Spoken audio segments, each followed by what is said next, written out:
Ya. Assalamualaikum warahmatullahi wabarakatuh. Waalaikumsalam warahmatullahi wabarakatuh. Yang terhormat Kepala SD Negeri 3 Kalipang, yang kami hormati Ibu Nena Kartikawati selaku CGP Angkatan 11 Kabupaten Grobogan, dan yang saya hormati pula Bapak Ibu Guru SD Negeri 3 Kalipang.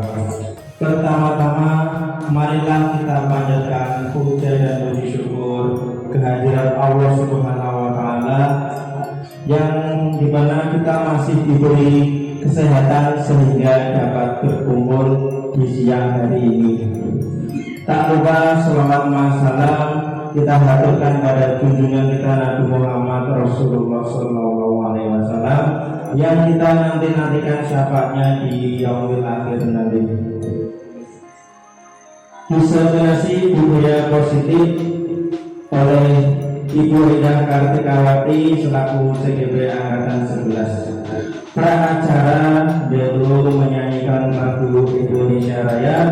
Kepada Bapak Ibu dimohon berdiri, dan yang bertugas dimohon untuk ke depan.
Silakan duduk kembali.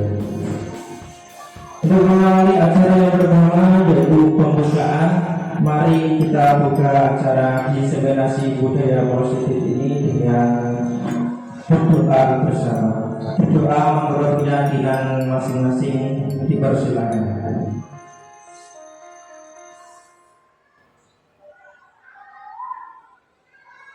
Selesai. Untuk acara yang kedua yaitu sambutan oleh Bapak Kepala SD Negeri 3 Kalipang kepada Bapak Sasmiranto, disilakan.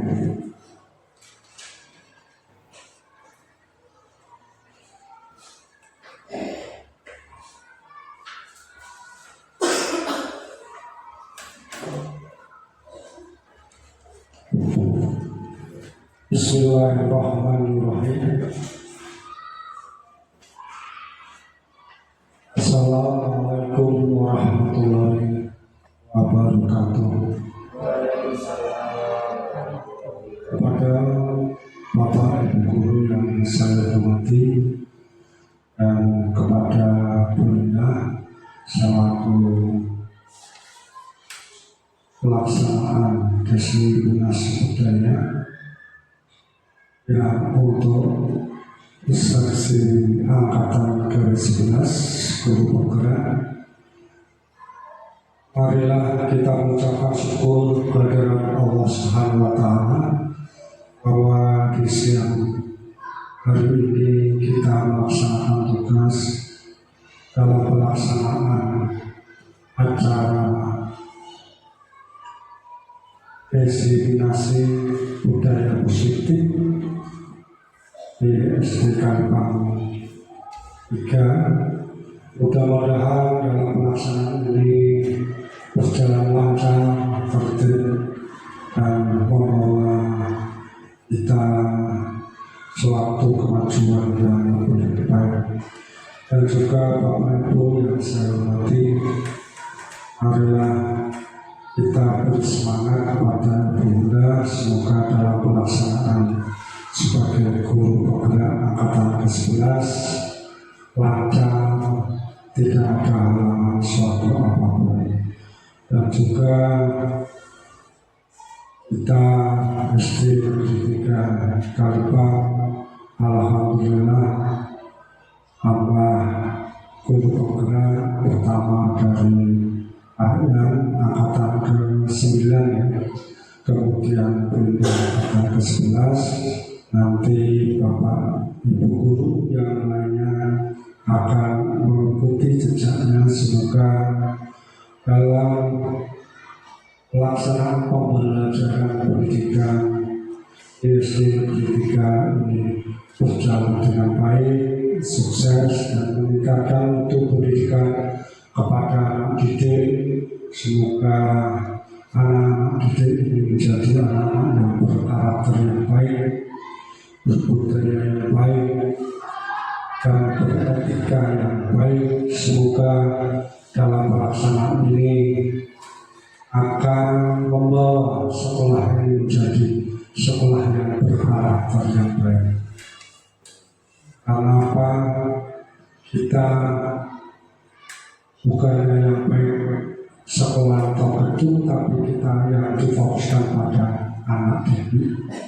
Ini mudah-mudahan dalam rangka kegiatan diseminasi budaya oleh Ibu Bunda Angkatan 11, semoga ini menambah wawasan, menambah pengetahuan kepada kita agar kita dapat melaksanakan dengan baik. Dan tentunya Bapak Ibu semuanya akan mengikuti jejak-jejak beliau. Semoga dalam pelaksanaan ini akan menjadikan sekolah ini sekolah yang berkarakter yang baik. Hanya itu, kurang lebihnya mohon maaf. Saya akhiri, assalamualaikum warahmatullahi wabarakatuh. Waalaikumsalam.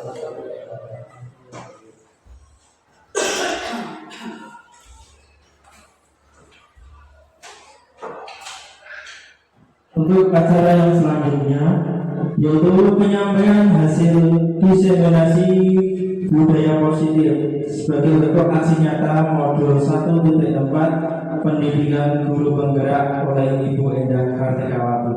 Waktu dan tempat disilakan.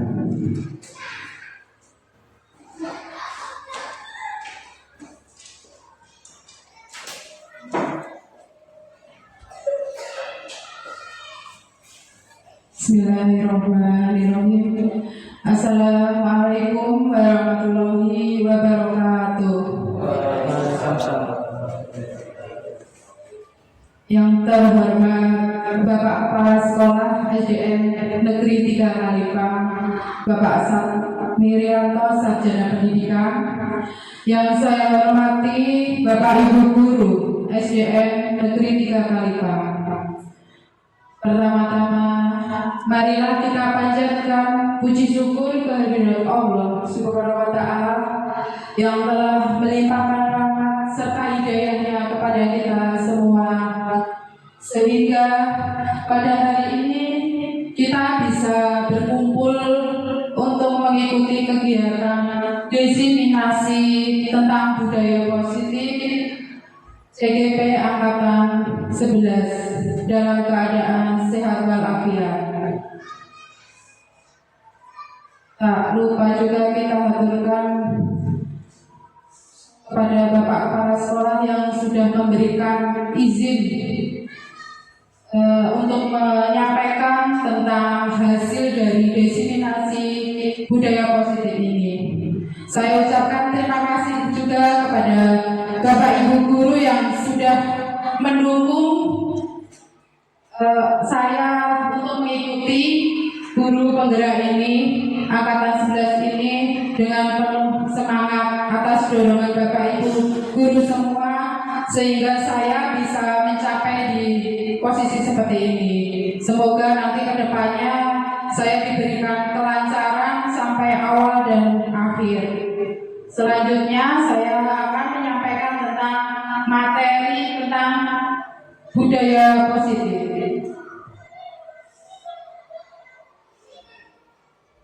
Di sini kita akan belajar mengenai agenda modul 1.4 tentang budaya positif. Yang pertama ada perubahan paradigma belajar. Yang kedua tentang disiplin positif, motivasi perilaku manusia, kebutuhan dasar, posisi kontrol restitusi, keyakinan kelas, dan segitiga restitusi. Budaya positif adalah nilai-nilai, keyakinan-keyakinan, dan kebiasaan-kebiasaan di sekolah yang berpihak pada murid agar murid dapat berkembang menjadi pribadi yang kritis, penuh hormat, dan bertanggung jawab. Pada dasarnya, untuk membangun budaya yang positif, sekolah perlu menyediakan lingkungan yang positif, aman, dan nyaman. Seperti sekolah kita, alhamdulillah sudah menyediakan lingkungan yang positif seperti nyaman. Saat ini sudah terlihat pemandangan yang sangat indah sekali karena di sekolah kita sudah banyak penanaman pohon. Nah, itu termasuk sekolah yang sudah mempunyai lingkungan yang positif. Kenapa kita harus menyediakan lingkungan yang positif? Karena agar kita mampu berpikir, bertindak, dan mencipta dengan merdeka, mandiri, dan bertanggung jawab. Untuk selanjutnya, pembelajaran paradigma baru. Apa itu pembelajaran paradigma baru? Nah, di sini merupakan pembelajaran yang berorientasi pada penguatan kompetensi dan pengembangan karakter yang sesuai dengan dimensi profil pelajar Pancasila. Mungkin Bapak Ibu sudah tidak asing dengan apa itu profil pelajar Pancasila.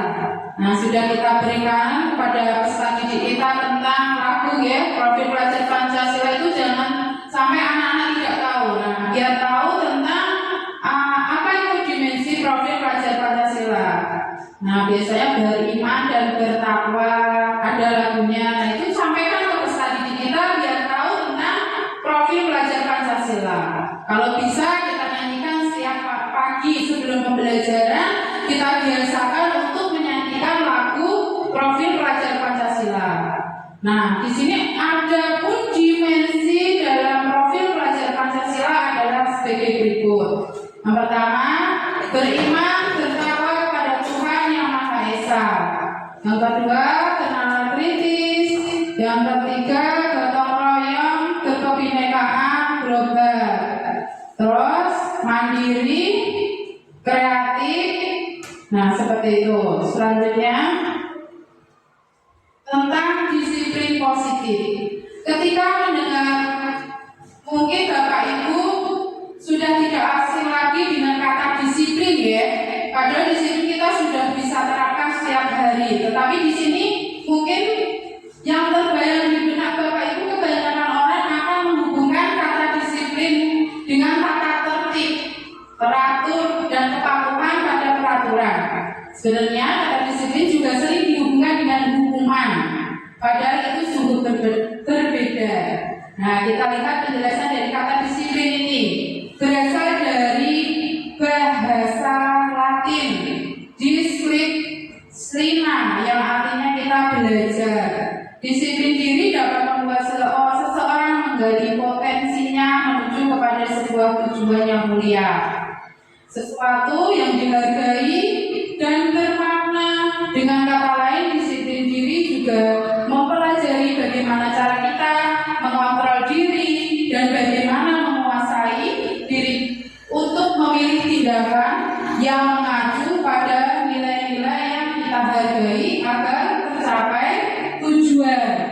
Nah, setiap orang pasti mempunyai tujuan. Nah, kita harus bisa menerapkan dengan melalui disiplin ini yang kita inginkan. Lalu apa itu disiplin positif? Selanjutnya yaitu menerapkan perilaku mandiri bertujuan untuk suatu tanpa adanya kesadaran atau hukuman. Jadi biasanya anak-anak kita suruh, kita harus lagi ayo cepat dikerjakan PR-nya. Nanti yang tidak mengerjakan guru-guru. Nah, seperti itu tidak boleh, ya. Kita sebagai seorang pendidik atau guru tidak boleh memberikan hukuman atau ancaman kepada peserta didik kita. Misalnya tadi Bu Eda sudah memberikan contoh, kita tidak boleh mengancam atau yang tadi contohnya, ayo anak-anak yang mau mengerjakan tidak mengerjakan PR nanti anak-anak dapat hukuman dari guru. Tidak boleh seperti itu. Itu namanya bukan menerapkan disiplin positif. Selanjutnya, terus lagi, misalnya kita, ayo siapa yang berani maju ke depan nanti guru beri hadiah. Sebenarnya itu tidak bagus, ya. Nah, kita lanjut ke tujuan mulia dari penerapan disiplin positif adalah agar terbentuk murid-murid yang berkarakter, berdisiplin, jujur, peduli, santun, bertanggung jawab, dan merupakan sepanjang hayat sesuai pembelajar dengan standar kompetensi lulusan yang diharapkan. Nah, di sini selanjutnya tentang motivasi dan perilaku. Mari kita tanyakan ke diri kita sendiri, bagaimana kita berperilaku, mengapa kita melakukan segala sesuatu ini, apakah kita melakukan sesuatu karena adanya dorongan dari lingkungan atau ada dorongan yang lain. Terkadang kita melakukan sesuatu karena kita menghindari rasa sakit atau ketidaknyamanan. Terkadang kita juga melakukan sesuatu untuk mendapatkan apa yang kita mau. Nah, lalu apa manfaat dari motivasi bagi kita? Menurut Gunsen di sini ada 3 motivasi perilaku. Yang pertama, untuk menghindari ketidaknyamanan atau hukuman. Yang kedua, mendapatkan imbalan. Nah, biasanya anak-anak yang sudah saya sampaikan tadi, ya, biasanya anak-anak itu kalau kita suruh maju biasanya mengharap imbalan. Nanti dikasih permen ya Bu. Nah, seperti itu. Terus ini termasuk motivasi dan perilaku. Yang ketiga tentang menjadi orang yang mereka inginkan dan menghargai diri sendiri dengan nilai-nilai yang mereka percaya. Nah, di sini sudah ada teori motivasi perilaku manusia. Ada 3, yaitu yang pertama tentang untuk menghindari ketidaknyamanan hukuman. Apa yang akan terjadi apabila saya tidak melakukan? Terus yang kedua, untuk mendapatkan imbalan dari orang lain atau institusi, apa yang akan saya dapatkan apabila saya melakukannya? Nah, di sini yang kedua ini termasuk motivasi eksternal. Selanjutnya yang ketiga di sini untuk menghargai diri sendiri, menjadi insan sesuai harapan kita.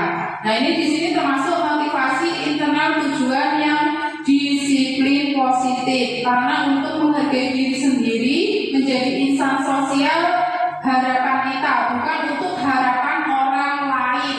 Nah, terus selanjutnya tentang kebutuhan dasar manusia. Nah, semua yang kita lakukan adalah usaha terbaik kita untuk mendapatkan apa yang kita inginkan.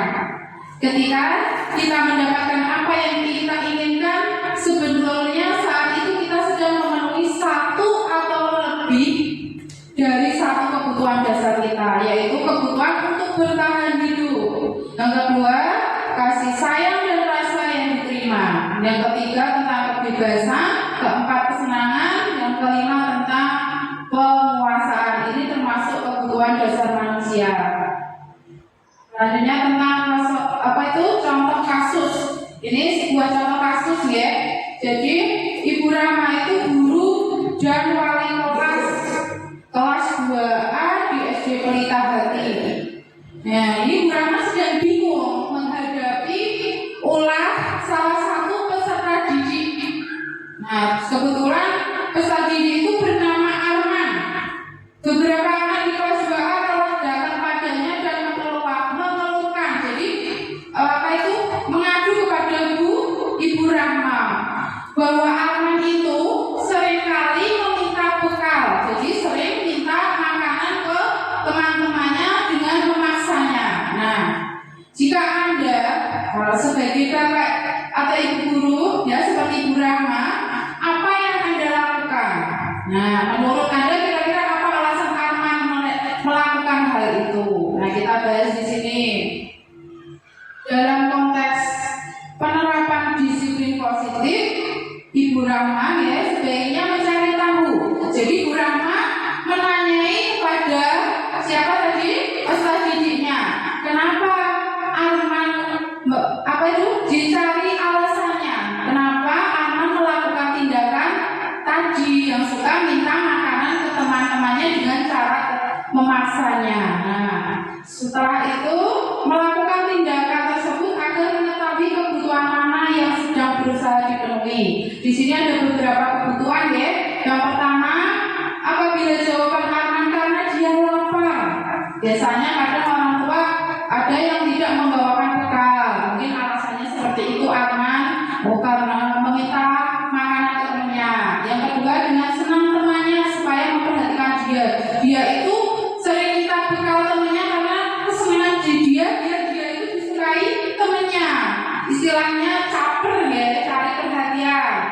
Nah, di sini yang ketiga tentang karena temannya jadi takut dan menuruti keinginannya. Temannya ketakutan, terus akhirnya dia memenuhi keinginan Arman.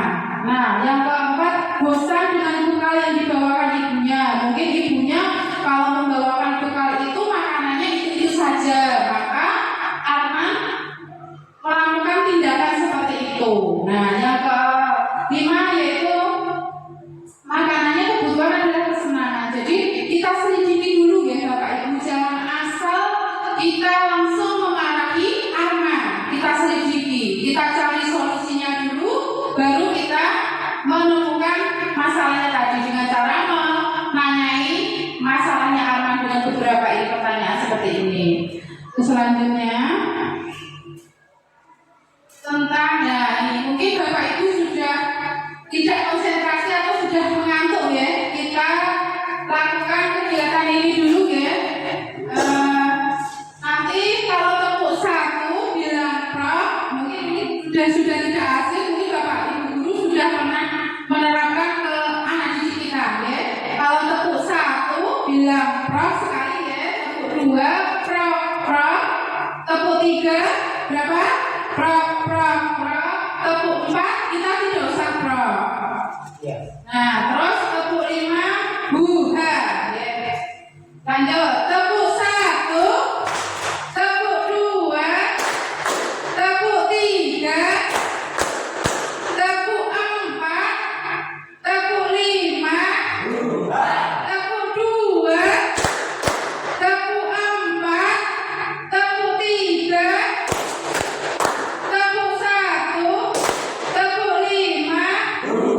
Nah, terima kasih Bapak Ibu, alhamdulillah masih semangat.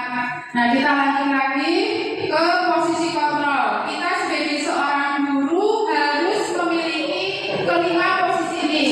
Nah, tapi nanti ada posisi yang paling tepat untuk kita terapkan ke peserta didik kita.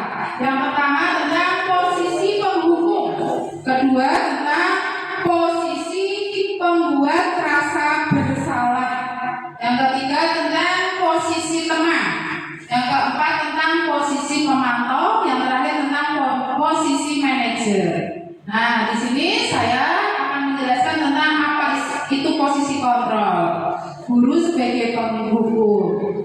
Nah, di sini biasanya ada ya dulu masih Bapak Ibu guru masih berbuat terhadap fisik seperti menghardik, menunjuk-nunjuk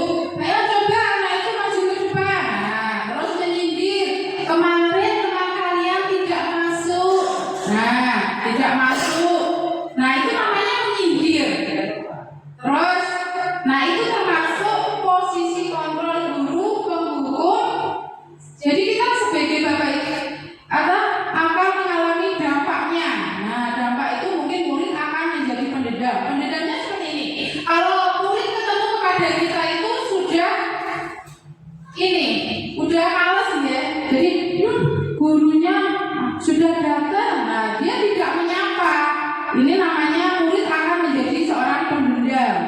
Selanjutnya tentang posisi kontrol guru membuat rasa bersalah.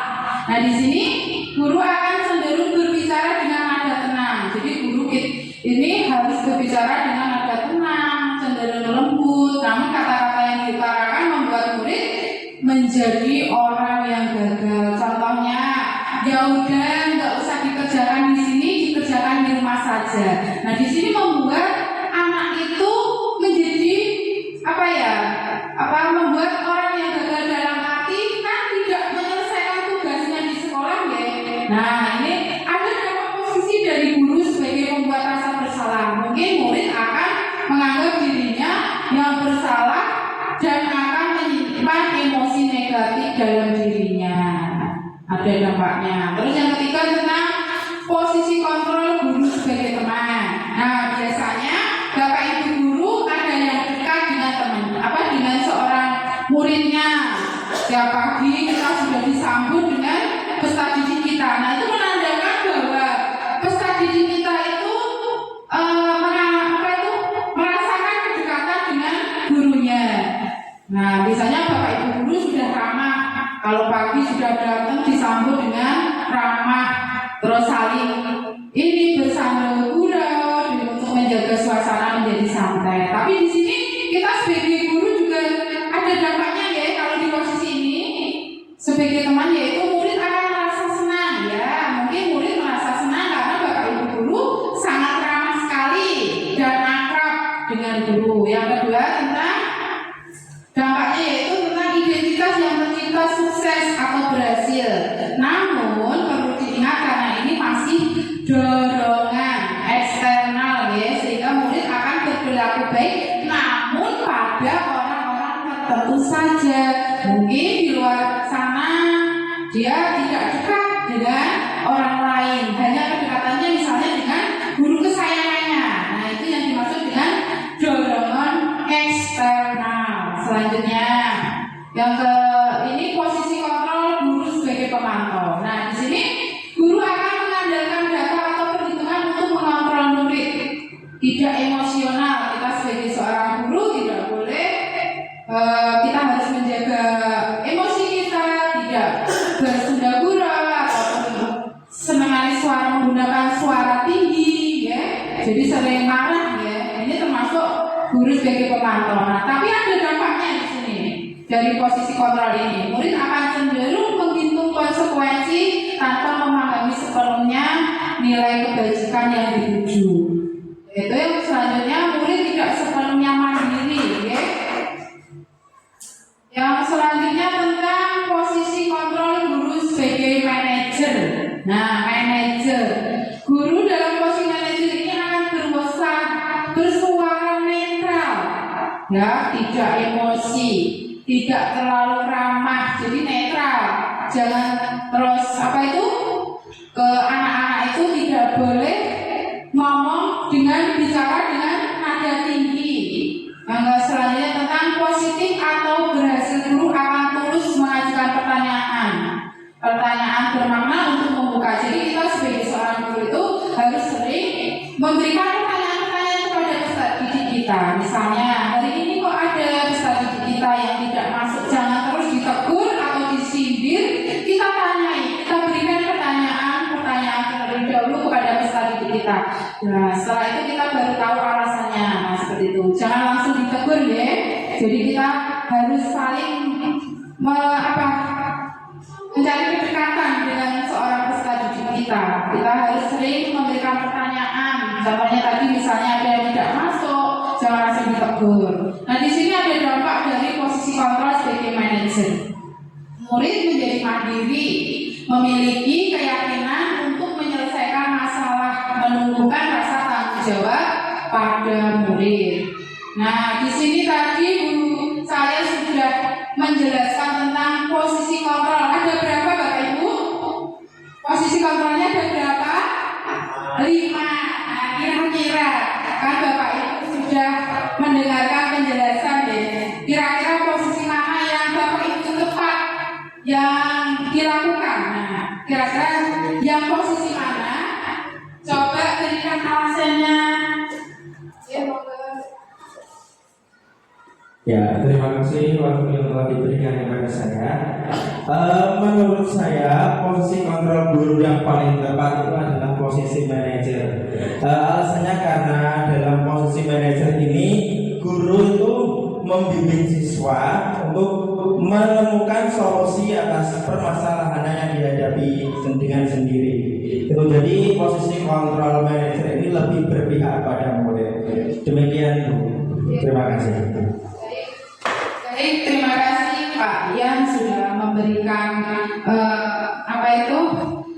pendapat ya. Kalau menurut saya benar. Nah, di sini Pak Yan sudah memberikan pendapat tentang posisi mana yang tepat ya. Yang dipilih Pak Yan adalah posisi kontrol sebagai seorang manajer.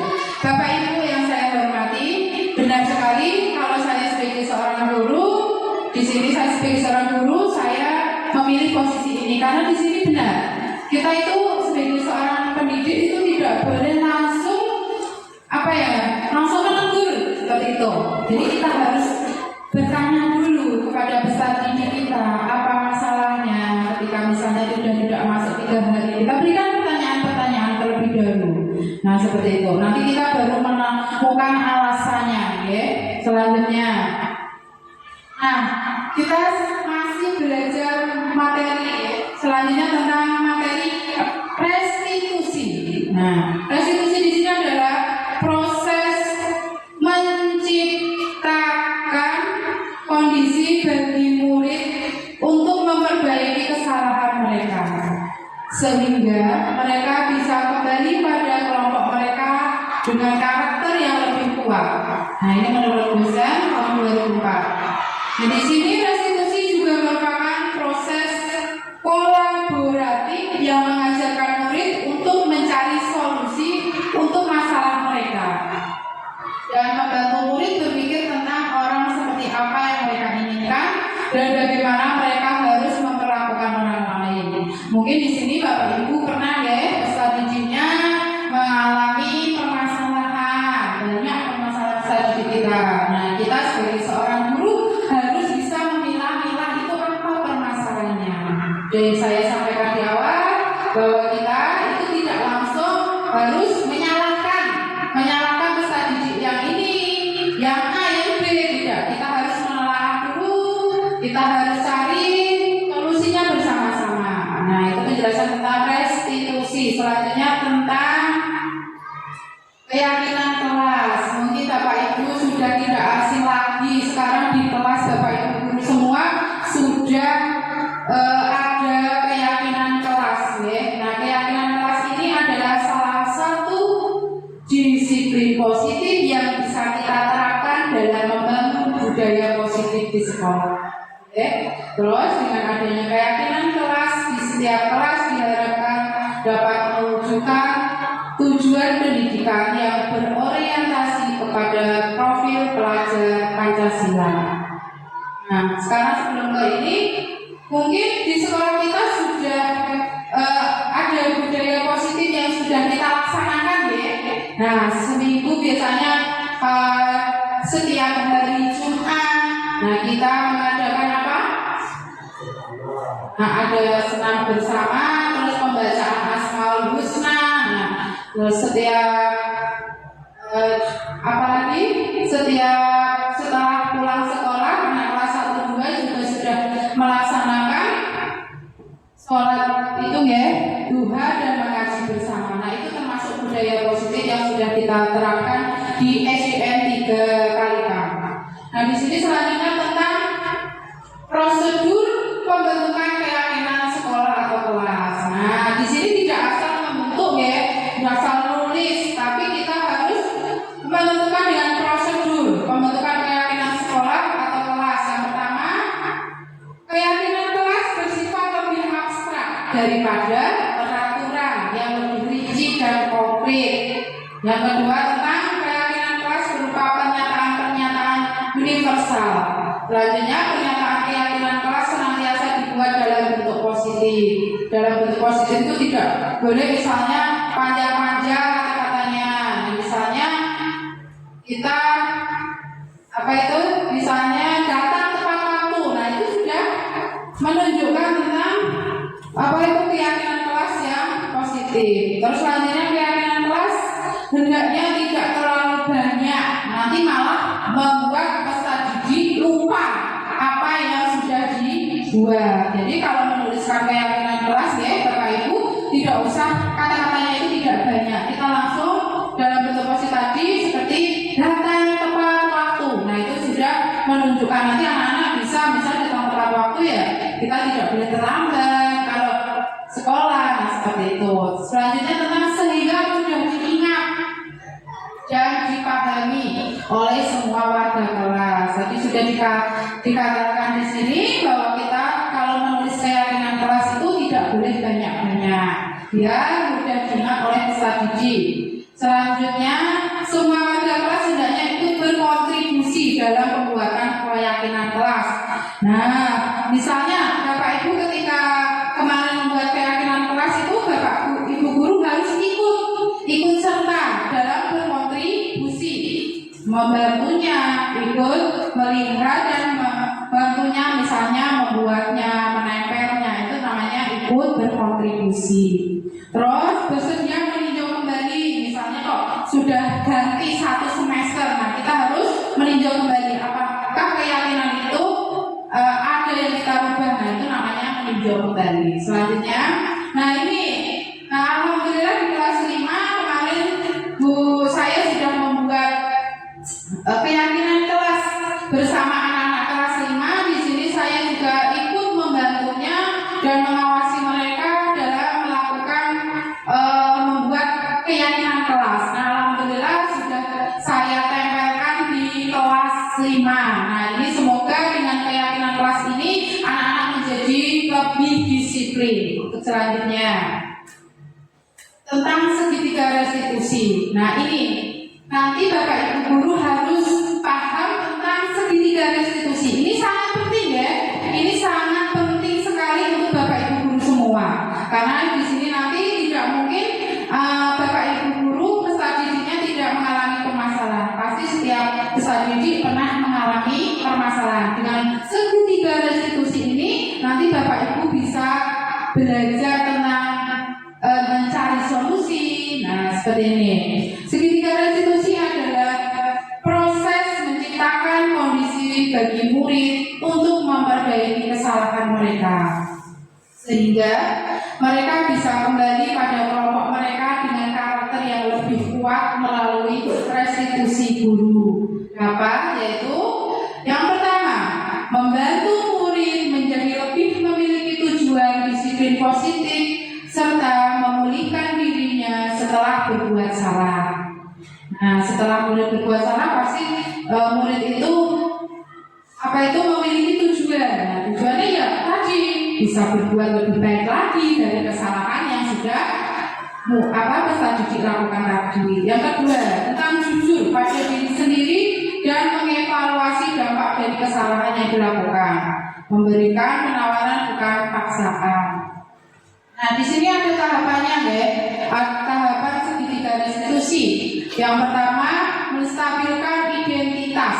Yang kedua, validasi tindakan salah. Yang ketiga, menanyakan keyakinan. Jadi di sini kita harus menstabilkan identitas dulu. Apa permasalahannya? Nah, tindakan apa yang kamu lakukan itu salah apa benar? Nah, setelah itu baru kita menanyakan keyakinan. Kan kita tadi sudah menuliskan keyakinan yang di kelas.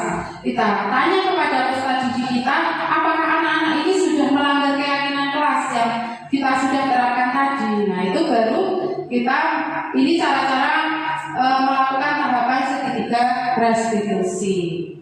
Selanjutnya di sini ada suatu contoh kasus ya kemarin. Pada suatu hari di kelas 5 sedang terjadi pertengkaran antara Ira dan Yosi.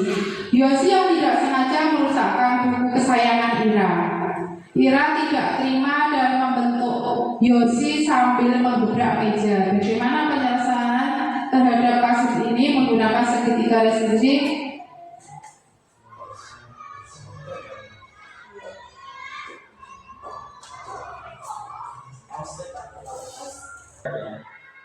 Nah, kita lihat ya bersama-sama ini tentang video yang tentang kasus tadi, yaitu Ira dan Yosi sedang bertengkar.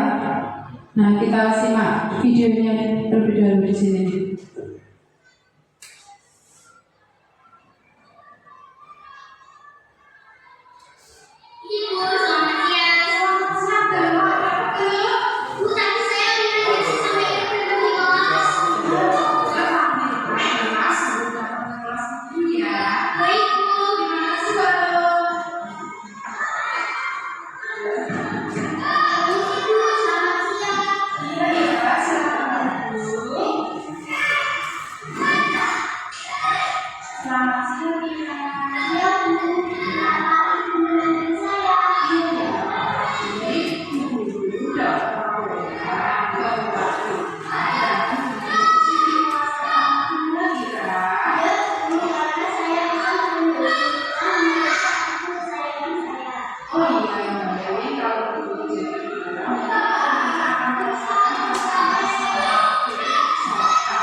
Bapak Ibu, tadi kita sudah melihat tentang video tentang ini ya, anak. Jadi kita misalnya ada anak yang berantem, jangan langsung kita beri hukuman, tapi kita selidiki dulu masalahnya, kenapa kok bisa sampai berantem, sampai ada yang marah-marah, sampai menggebrok-gebrok meja. Nah, seperti itu kita tanyai masalahnya dulu, baru kita tentukan dengan melalui restitusi tadi.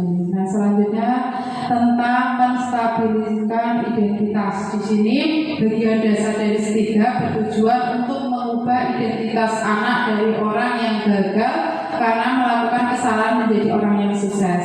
Yang pertama, berbuat salah itu tidak apa-apa. Tidak ada manusia yang sempurna. Saya juga pernah melakukan kesalahan. Mungkin Bapak Ibu guru juga pernah melakukan kesalahan. Dengan kesalahan tersebut kita akan menjadi lebih baik, ya. Terus selanjutnya mencari siapa yang salah tadi, ya. Kita harus tahu siapa yang salah dengan cara yang menyelidiki tadi, mencari solusi bersama-sama. Nah, dari persoalan ini kamu berhak merasa begitu, tapi setelah itu kita harus tahu nanti bagaimana cara menyelesaikannya. Nah, ini selanjutnya tentang validasi tindakan yang salah. Di setiap tindakan kita dilakukan dengan suatu tujuan, yaitu memenuhi kebutuhan dasar. Kalau kita memahami kebutuhan dasar apa yang mendasari sebuah tindakan, kita akan bisa menemukan cara-cara paling efektif untuk memenuhi kebutuhan dasar. Nah, yang pertama tentang padahal kamu bisa melakukan yang lebih buruk dari ini. Kamu pasti bisa punya alasan mengapa melakukan hal itu. Maka patut bangga pada dirimu sendiri karena kamu telah menjadi sesuatu yang penting buatmu. Yang selanjutnya tentang menanyakan keyakinan. Nah, setelah itu kan kita bersama anak-anak sudah membuat tentang keyakinan kelas. Nah, kita tanyakan keyakinan kelas apa yang sudah kamu buat kemarin. Nah, teori kontrol menyatakan bahwa kita pada dasarnya termotivasi secara internal. Ketika identitas sukses telah tercapai, langkah satu dan langkah tingkah laku yang salah telah divalidasi. Yang kedua, langkah dan berpindah menjadi orang yang dia inginkan. Nah, di sini dari materi tadi dapat kita simpulkan tentang pemaparan budaya positif. Ternyata penanaman budaya positif di sekolah itu sangat diperlukan ya Bapak Ibu sebagai jembatan dalam menanamkan karakter pada diri siswa untuk mewujudkan nilai-nilai kebajikan yang tertuang dalam profil pelajar Pancasila. Untuk itu hendaklah kita sebagai guru harus senantiasa memberikan pelayanan terbaik bagi anak peserta didik kita. Jadi kita sebagai seorang guru harus bisa memberikan yang terbaik bagi peserta didik kita. Nah, dengan ini ada semangatnya ya. Nah, guru penggerak, tergerak, bergerak, menggerakkan. Nah, ini biar motivasi buat kita semua. Saya ulangi lagi, guru penggerak, tergerak, bergerak, menggerakkan. Sekali lagi Bapak Ibu yuk, biar semangat kita dalam mendidik peserta didik kita. Guru penggerak, tergerak, bergerak, menggerakkan. Alhamdulillah, terima kasih atas partisipasinya ya. Alhamdulillah sudah saya menyampaikan materi tentang budaya positif. Aksi nyata modul 1 sampai 4 ini dari awal sampai akhir alhamdulillah berjalan dengan lancar. Saya ucapkan terima kasih kepada Bapak Sasmirianto selaku Kepala Sekolah SDN Negeri 3 Kalipang dan Bapak Ibu guru semua yang sudah berperan dalam mengikuti diseminisasi budaya positif. Saya ucapkan terima kasih. Akhir kata, wassalamualaikum warahmatullahi wabarakatuh.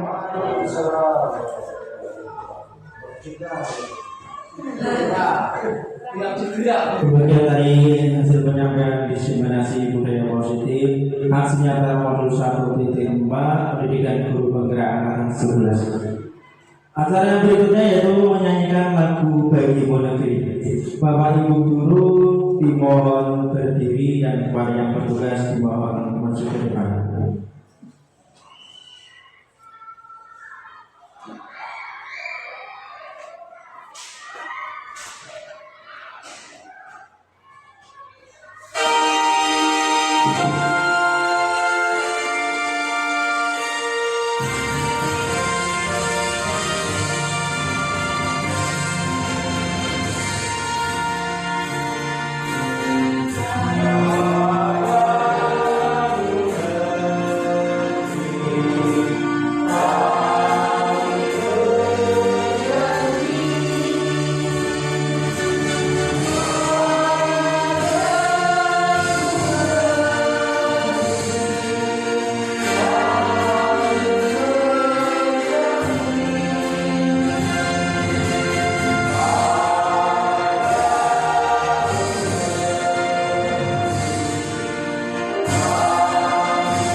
Bapak Ibu guru disilakan duduk kembali.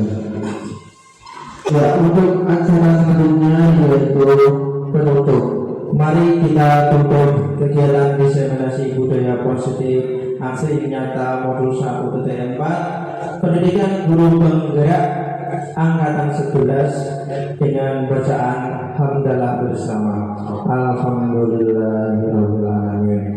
Di sini saya selaku pembawa acara mohon maaf apabila dalam membawakan acara ini terdapat kekurangan atau salah kata.